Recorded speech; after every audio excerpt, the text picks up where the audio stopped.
오늘 우리에게 주시는 하나님 말씀을 우리가 함께 봤는데요. 오늘은 창세기 38장 1절에서 11절까지 말씀, 저와 여러분이 한 절씩 교독하여 읽고요. 마지막 11절은 같이 읽도록 하겠습니다. 1절입니다. 그 후에 유다가 자기 형제들로부터 떠나 내려가서 아둘람 사람 히라와 가까이 하니라. 유다가 거기서 가나안 사람 수아라 하는 자의 딸을 보고 그를 데리고 동침하니 3절 그가 임신하여 아들을 낳음에 유다가 그의 이름을 엘이라 하니라. 그가 다시 임신하여 아들을 낳고 그의 이름을 오난이라 하고 5절 그가 또다시 아들을 낳고 그의 이름을 셀라라 하니라. 그가 셀라를 낳을 때에 유다는 거십에 있었더라. 유다가 장자 엘을 위하여 아내를 데려오니 그의 이름은 다말이더라. 7절에 유다의 장자 엘이 여호와가 보시기에 악함으로 여호와께서 그를 죽이신지라.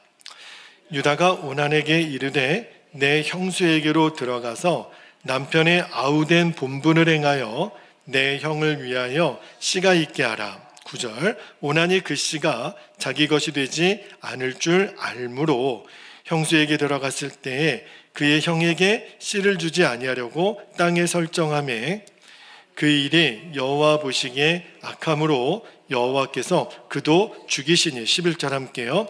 유다가 그의 며느리 다말에게 이르되 수절하고 내 아버지 집에 있어 내 아들 셀라가 장성하기를 기다리라 하니 셀라도 그 형들 같이 죽을까 염려함이라. 다말이 가서 그의 아버지 집에 있으니라. 아멘. 하나님 말씀입니다. 모두 자리에 앉겠습니다. 오늘 주일 설교 제목이 무슨 일이 있어도 떠나지 말아야 할 곳이라는 제목으로 여러분과 말씀을 나누겠습니다.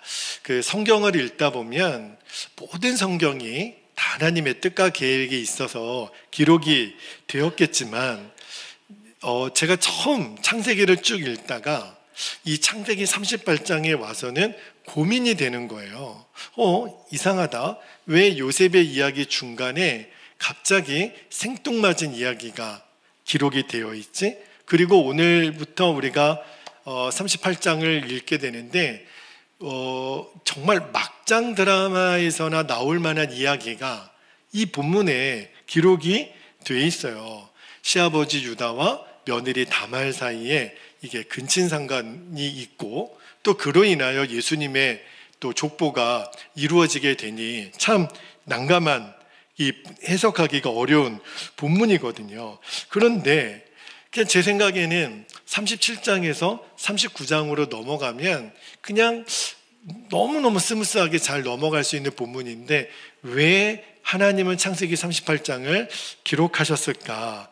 너무 궁금한 거예요. 그런데 여러분 38장은 뒤에 태워 좀 한번 봐주세요. 네, 창세기 38장을 기록한 하나님의 계획이 있다라는 거예요. 여러분 창세기 38장을 읽으면 읽을수록 굉장히 우리에게 의미가 다가오는데 자, 창세기 38장이 왜 기록이 되어 있냐면 첫 번째는 예수님 때문에 그래요. 여러분 성경은요 하나님이 우리 인간을 구원하기 위하여 기록된 말씀으로 가득 차 있거든요. 그러니까 하나님이 사람을 구원하기 위한 그 관점으로 성경을 읽는 것을 구속사적 관점이라 이렇게 표현을 합니다. 여러분 태초에 아담과 하와가 선악과를 따먹고 인간에게 죄가 들어왔죠. 그리고 그 죄의 결과로 인간에게 들어온 게 사망이에요. 그런데 하나님은 인간이 죽음으로 끝나기를 원치 않으셨어요.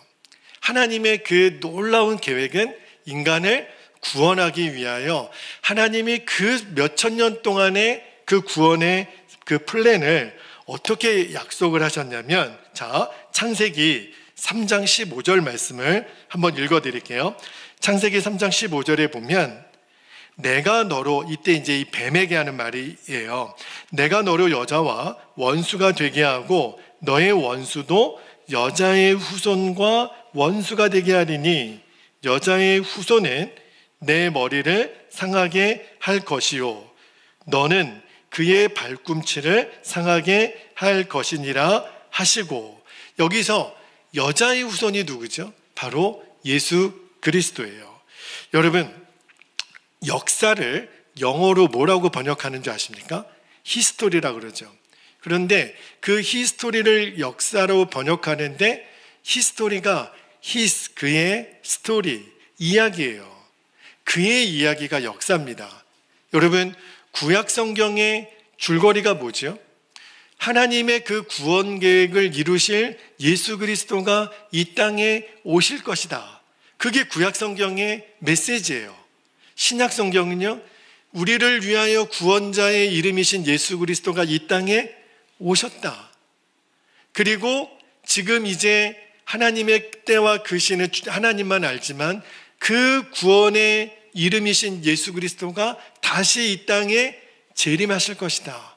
그것으로 역사는 완성이 돼요. 그래서 구약 성경은 계속해서 구원자이신 예수님을 이 땅에 보내실 하나님의 계획에 대한 말씀으로 쭉 이어집니다. 그런데 이 땅에 예수 그리스도가 오게 하시는 일에 통로로 쓰임받게 되는 사람이 필요해요. 그 사람들이 바로 예수 그리스도의 인간적으로는 육적인 조상이 됩니다. 그래서 하나님이 택하신 사람이 누구예요? 아브라함, 그리고 그의 아들 이삭, 그의 아들 야곱, 그리고 야곱의 12아들 중에 네 번째 아들이 오늘 본문에 나오는 유다예요. 그리고 이 유다와 며느리 다말 사이에서 태어나게 될 아들의 이름이 베레스입니다. 나중에 이 부분은 제가 창세기 44장을 다룰 때 자세하게 나누겠지만 이 베레스가 마태복음 1장에 나오는 예수 그리스도의 족보에 이제 예수님의 조상이 돼요. 놀랍죠? 이 유다와 다말의 이야기가 왜 기록이 되어야 되냐면 바로 구원의 이름 예수 그리스도가 이 땅에 오시는 그 통로이기 때문에 그래요. 그래서 38장은 굉장히 중요한 성경입니다. 자, 이제 말씀으로 들어가 보는데, 여러분, 지난주에 하나님이 요셉을 애굽으로 보내신 이야기를 드렸어요. 그런데 육적인 눈으로 보면 요셉이 애굽으로 내려가는 건 너무너무 억울하게 내려갑니다. 형들이 요셉을 죽이려고 하고 그것도 모자라서 요셉을 애굽의 종으로 팝니다. 근데 우리는 알죠. 이 모든 것이 하나님의 계획이라는 걸. 그리고 요셉이 먼저 가야만, 애굽으로 내려가야만 야곱과 그의 가족 70명이 이제 애굽의 고센 땅으로 내려갑니다. 그런데 여기서 한 가지 우리의 궁금함이 있어요. 하나님은 아브라함에게 가나안 땅을 약속하셨거든요. 젖과 꿀이 흐르는 가나안 땅을 너에게 주리라. 그런데 여러분, 이미 야곱과 그의 자손들은 가나안 땅에 있잖아요. 그런데 왜 굳이 애굽으로 또 갔다가 400년 뒤에 또 애굽으로 다시 가나안 땅으로 돌아오게 하는 거죠? 여러분, 이미 가나안 땅에 있는 거예요. 그런데 여기서 우리가 하나 알아야 될 게 뭐냐면, 이때만 해도 야곱이 이제 에서와의 화해가 있고 이제 가나안 땅에 정착하게 된 그때만 해도 이 가나안 땅에는 온갖 우상이 득실득실한 땅이었어요. 하나님을 대적하는, 완전히 우상으로 또 세상을 섬기는 사람들로 가득했기 때문에 그대로 야곱의 가족들이 계속 가나안 땅에 이대로 있으면 계속 그 야곱의 후손들은요, 그 가나안 족속들과 계속 결혼도 하게 될 것이고 그들의 영향을 안 받을 수가 없어요. 예수님의 거룩하고 깨끗한 믿음의 족보가 완성이 될 수가 없기 때문에 하나님의 큰 그림은 이제 야곱의 가족들을 요셉으로 인하여 애굽으로 보내고 거기서 큰 민족을 이루어 다시 출애굽하여 가나안으로 돌아오게 하시는 게 하나님의 계획이었어요. 자, 그런데 오늘 그 예가 나와요. 예수 그리스도가 이 땅에 오는 그 족보가 되는 그 중심에 유다가 있다 그랬죠. 자, 오늘 말씀 1절을 한번 들어가 볼게요. 1절에 보면 그 후에 유다가 자기 형제들로부터 떠나 내려가서 아둘람 사람 히라와 가까이 하니라. 여기 1절이 어떻게 시작이 되냐면 그 후에가 언제죠? 37장 맨 마지막에 요셉의 형들이 요셉을 죽이려고, 그게 이제 미수가 되죠. 살인 미수에 그치고 요셉을 애굽의 종으로 판 그 후에 이야기예요. 그런데 여기 보면은 유다가 요셉을 판 다음에 형제들로부터 떠났다 그랬어요. 그리고 왜 유다가 형제들로부터 떠났는지 그 이유에 대해서는 성경에 정확한 언급은 없지만 성경학자들은 이렇게 해석을 합니다. 유다가 사랑하는 동생을 이제 종으로 팔았잖아요. 아무리 동생이 미웠어도 그렇게 해서는 안 되는 거예요. 그러면 사람의 마음이 어떤 마음이 들어요? 죄책감이 들죠. 내가 왜 그런 짓을 했을까? 왜 동생을 종으로 판다고 내가 왜 그렇게 이야기를 했을까? 유다의 마음에는 너무 힘든 거예요. 그리고 완전 범죄를 꿈꾸고 이제 짐승의 피를 요셉이 입고 있었던 채색 옷에 묻혀가지고 아버지 야곱에게 짐승에게 죽었다고 거짓말을 했어요. 그러니까 야곱이 거의 실성한 사람처럼 됩니다. 내 아들 요셉이 죽었다고 완전히 이성을 잃어요. 그리고 식음을 전폐합니다. 그 아버지 야곱을 바라보는 유다의 마음이 얼마나 힘들었겠어요. 그래서 성경학자들은 그 죄책감을 못 이겨서 유다가 집을 떠났다, 그렇게 해석을 해요. 여러분, 이 유다가 선택한 방법이 차라리 내가 이거를 안 보기 위해서 떠나자. 그런데 오늘 1절 말씀에 보면 유다가 그냥 떠나지 않고 거기 중간에 보면 내려가서 라는 단어를 쓰잖아요. 이 내려가서라는 헬라어 그 히브리어 단어에 보니까 야라드 이렇게 되어 있거든요. 그러니까 높은 곳에서 낮은 곳으로 위치적인 이동뿐만 아니라 이 뜻이 어떤 뜻이 있냐면 하나님의 뜻을 저버리고 세속적인 길로 걸어가는 인간의 발걸음, 그렇게 의미가 되어 있어요. 그러니까 단순히 유다는요, 아버지 집을 떠난 것뿐만이 아니라 이제 이 믿음의 공동체, 이제 영적으로는 이 믿음의 공동체를 떠났다라는 의미를 포함하고 있어요. 여러분, 야곱의 집안 공동체는 하나님을 믿는 믿음의 공동체거든요. 그러니까 우리로 치면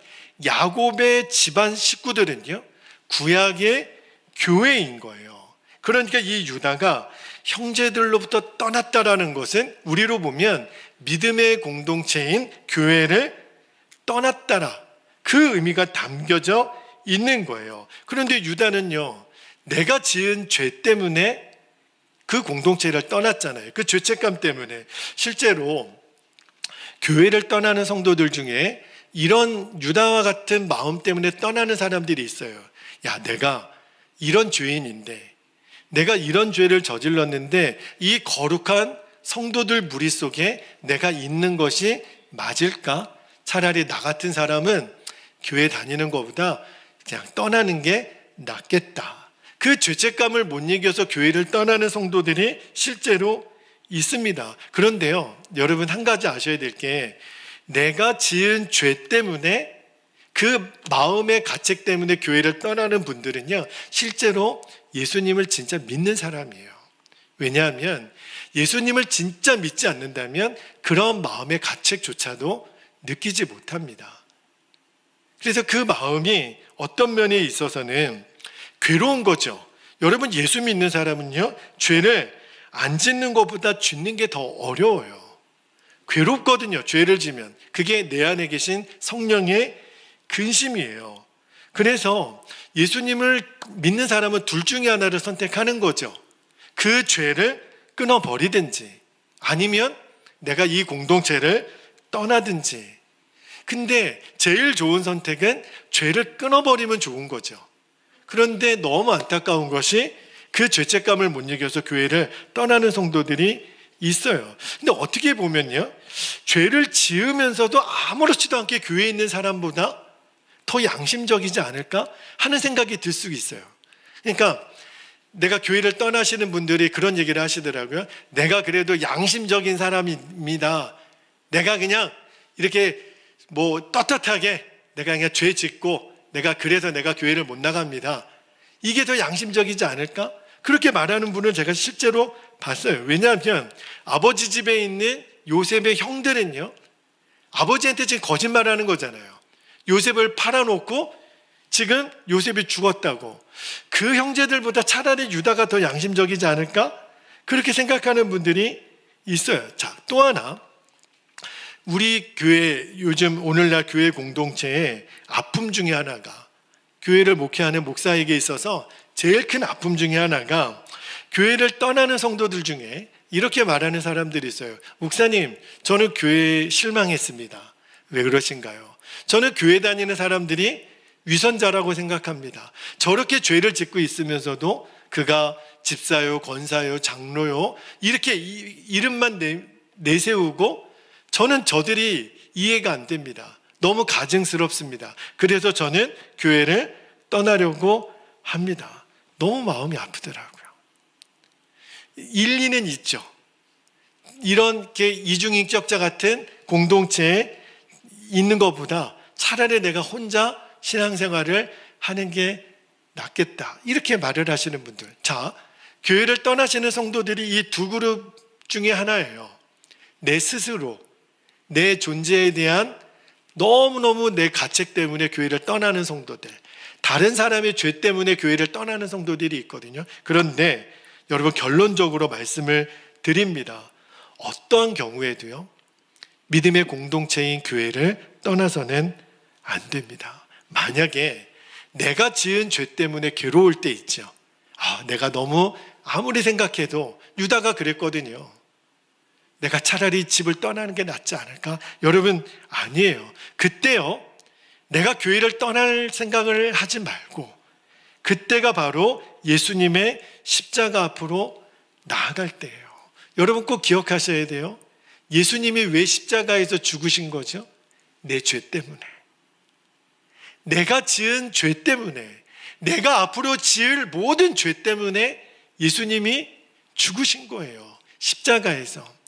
내 죄 때문에 견디지 못하겠거든 예수님의 십자가 앞으로 나아가는 거예요. 그리고 내 죄를 고백하고 회개하면 돼요. 그러면 예수님의 보혈이 나를 씻기세요. 자, 말씀 한 구절만 볼까요? 요한일서 1장 9절에 보면, 만일 우리가 우리 죄를 자백하면 그는 미쁘시고 의로우사 우리 죄를 사하시며 우리를 모든 불의에서 깨끗하게 하실 것이요.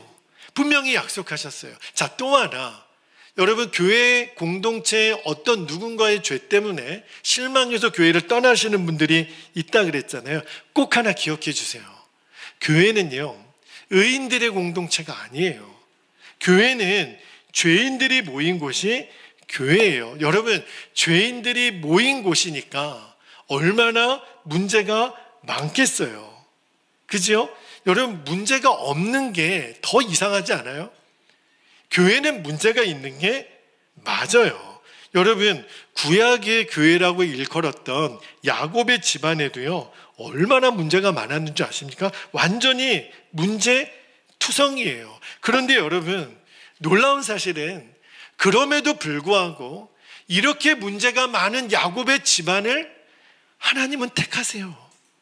야곱을 택하시고 그의 아들들을 택하셔서 하나님의 그 어마어마한 구원의 계획을 이루어 가세요. 그래서 야곱의 가정이 중요해요. 그래서 믿음의 공동체인 교회가 중요합니다. 다시 한번 말씀드릴게요. 어떤 일이 있더라도 믿음의 공동체인 교회를 떠나서는 안 됩니다. 그런데 너무너무 안타깝게 유다가 이 공동체를 떠나고 말아요. 그래서 어떤 일이 벌어지는 줄 아십니까? 2절 말씀을 한번 볼게요.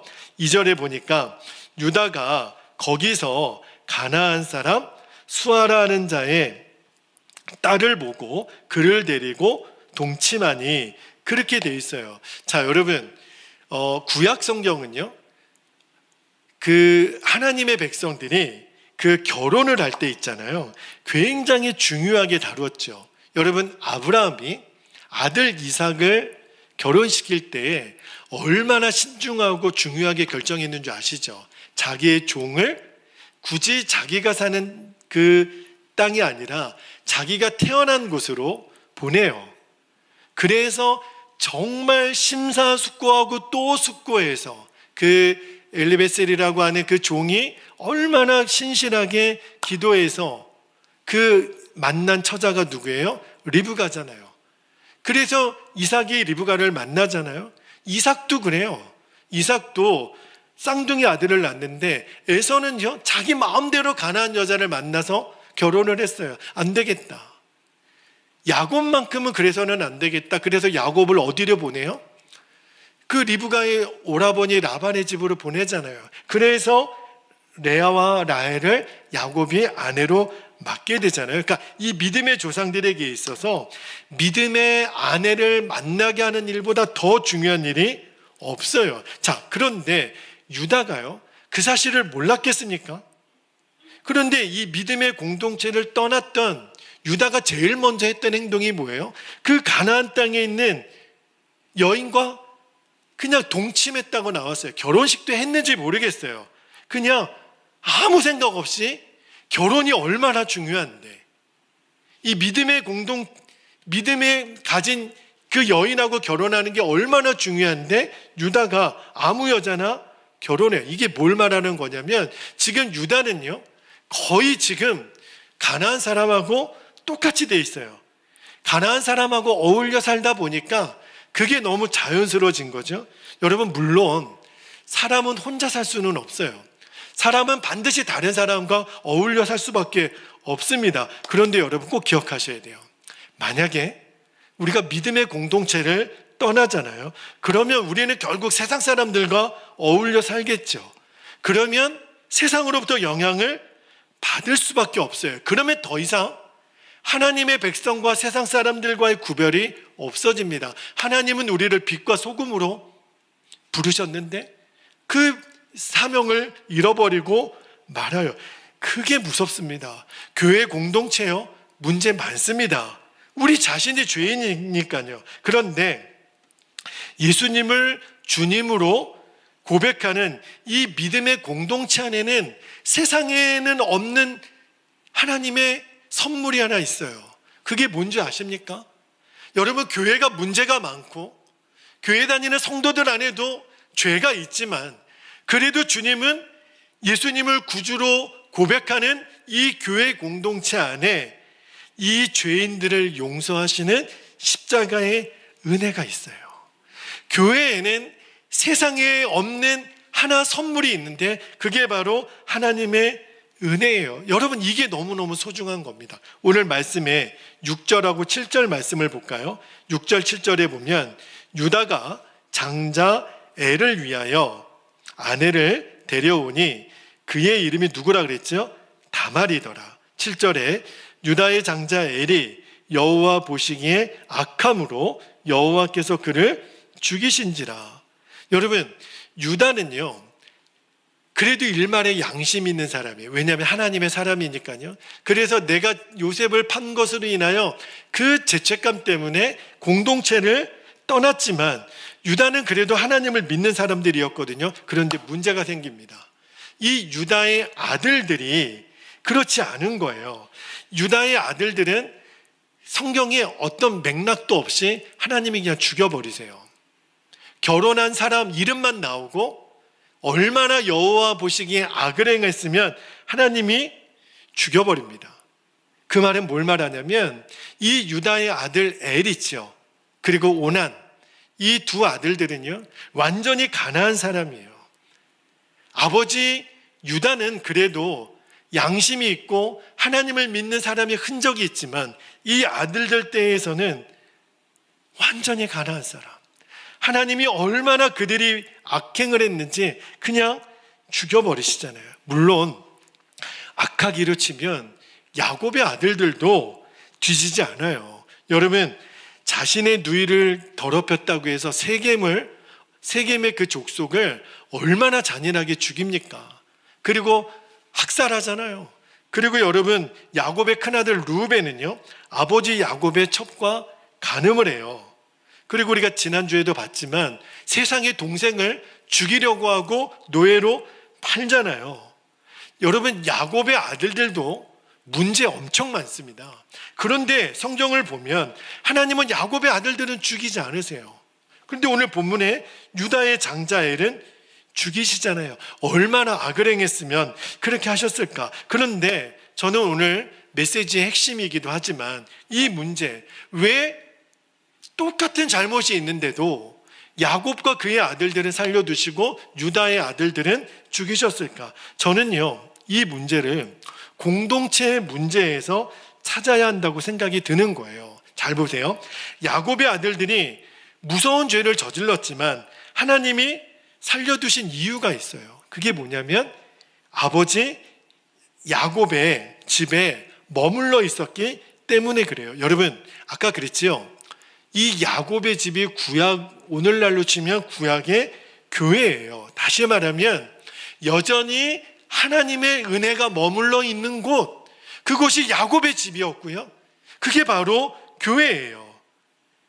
여러분, 그런데 유다가 이 신앙의 공동체를 떠나잖아요. 그가 세상으로 갔고 세상에서는 이제 그를 지켜줄 하나님의 은혜가 없어요. 여러분, 교회가 별거 아닌 것처럼 세상 사람들은 보지만 그들이 모르는 하나님의 시각에서 보면 교회는 하나님의 은혜가 머물러 있는 이 세상의 유일한 곳, 그게 바로 교회 공동체예요. 그래서 야곱의 집에 머물러 있는 야곱의 아들들은 하나님이 살려두셨어요. 여러분, 이게 굉장히 중요해요. 여러분, 믿음의 공동체에는 은혜가 있습니다. 주님의 교회에는 은혜가 있어요. 왜 그럴까요? 하나님이 지켜주시니까. 그러므로 여러분, 어떤 일이 있더라도 교회를 떠나서는 안 됩니다. 여러분, 똑같은 죄인이라도 교회 안에 있는 것과 교회를 떠난 것은 너무너무 달라요. 여러분, 사람이 바다에 빠졌을 때 이 구명줄 있잖아요. 이거 붙잡으세요. 바닷속에 막 허우적거리는 사람이 그 구명줄을 붙잡으면 그 사람은 살아요. 여러분, 똑같이 우리가 비록 죄인이고 우리가 어려운 일이 많고 내 인생에 고난이 있더라도 교회 안에 있다라고 하는 것은 성도에게 있어서는 생명줄이에요. 그러면 살아요. 왜? 하나님의 은혜가 있으니까. 근데 여러분, 유다의 아픔은 이 장자 엘이 죽는 것으로 끝나지 않아요. 자, 장자 엘이 죽으니까 아버지 유다가 둘째 아들 오난에게 이렇게 얘기합니다. 8절 말씀을 한번 볼게요. 8절에 보면 유다가 오난에게 이르되 너의 형수에게로 들어가서 남편의 아우된 본분을 행하여 너의 형을 위하여 씨가 있게 하라. 이건 또 무슨 내용인가? 여러분, 이거를 알려면 당시 고대 근동에 있는 계대 결혼법이라고 하는 그 형수 취사 제도라고 하는 그 법이 있는데, 그게 뭐냐면 형제가 있는데 그 맏형이 자녀가 없이 죽었어요. 그러면 동생이 형수와 결혼하여 자손을 잇게 하는 그러한 제도가 있었습니다. 근데 이 계대 결혼이 성경에도 나와요. 자, 말씀 한 구절만 볼게요. 신명기 25장 6절에 보면 그 여인이 낳은 첫 아들이 그 죽은 형제의 이름을 잇게 하여 그 이름이 이스라엘 중에서 끊어지지 않게 할 것이니라. 그러니까 이것은 모세 율법에도 있었던, 그러니까 당시 고대 근동에는 이상한 내용이 아니었어요. 자, 근데 문제는요, 이 둘째 아들 오난이 아버지 유다가 너 그러면 형수에게로 들어가서 후손을 잇게 하라. 알겠다고. 그러나 그가 땅에다가 설정을 했다 그랬어요. 왜 그러냐면 어차피 아들을 낳아봐야 이 아들은 내 아들이 아닌 거예요. 형의 아들인 거예요. 그러니까 나는 장자의 권세를 누릴 수 없는 것을 아니까 일부러 그 자손을 낳을 수 없도록 이 둘째 아들 오난이 합니다. 그런데 성경을 보면 그것도 하나님이 악하게 보셔서 오난도 죽게 됩니다. 그리고 나서 오늘 읽지는 않았지만 12절에 보면 이렇게 돼 있어요. 12절에 얼마 후에 유다의 아내 수아의 딸이 죽은지라. 그러니까 유다보다 그의 아내가 먼저 죽습니다. 자, 이제 유다 입장에서 한번 보세요. 믿음의 공동체를 떠났더니 그에게 일어났던 일이 뭐예요? 두 아들 다 죽고, 막내는 아직 어리고, 그리고 아내도 죽었어요. 이 믿음의 공동체를 떠난 유다의 인생을 말하는 거예요. 제가 그 유다의 이야기를 읽다가 또 하나 떠오른 굉장히 비슷한 맥락의 이야기가 떠올랐어요. 그게 뭐냐면 룻기에 나오는 엘리멜렉의 이야기입니다. 여러분, 엘리멜렉이라는 사람도 그때 유다 예루살렘을 떠나죠. 그리고 어디로 가냐면 모압으로 떠나요. 왜 떠났냐면 그때 당시에 이 베들레헴에 흉년이 들었거든요. 먹을 것이 없어서 소문에 듣자 하니까 모압에는 먹을 것이 많더라. 그래서 가족들을 데리고 엘리멜렉이 모압으로 떠납니다. 그런데요, 그 믿음의 공동체인 베들레헴을 떠나서 모압으로 갔더니 어떻게 됐는 줄 아십니까? 엘리멜렉이 거기서 죽어요. 그리고 두 아들 말론과 기럐도 거기서 죽습니다. 그리고 아내 나오미와 그 이방 며느리 두 며느리만 남잖아요. 여러분, 베들레헴의 흉년을 피해서 모압으로 갔다가 더 큰 진짜 흉년을 만났잖아요. 그때 나오미가 뭐라고 고백했냐면 룻기 1장 21절에 보면 이렇게 고백합니다. 내가 풍족하게 나갔더니 여호와께서 내게 비어 돌아오게 하셨느니라. 여호와께서 나를 징벌하셨고 전능자가 나를 괴롭게 하셨거늘 너희가 어찌 나를 나오미라 부르느냐 하니라. 여러분, 잘 보세요. 내가 흉년이 들었던 베들레헴을 떠난 사람들은요, 다 죽었어요. 그런데 정작 베들레헴은 어떻게 됐을까요? 그들은 흉년 때문에 죽었을까요? 아니에요. 말씀을 잘 읽어보면 하나님이 베들레헴에 있는 하나님의 사람들을 지키세요. 나중에 보니까 풍족한 양식이 있다 그랬어요. 물론 여러분, 베들레헴에도, 다시 말하면 이 믿음의 공동체인 교회에도 흉년이 들 때가 있다는 거예요. 인간적인 어려움, 문제도 있고 사고도 있고. 그런데 잘 기억해 두세요. 끝까지 이 베들레헴을 떠나지 않으면 반드시 하나님이 주시는 풍년의 때를 맞이합니다.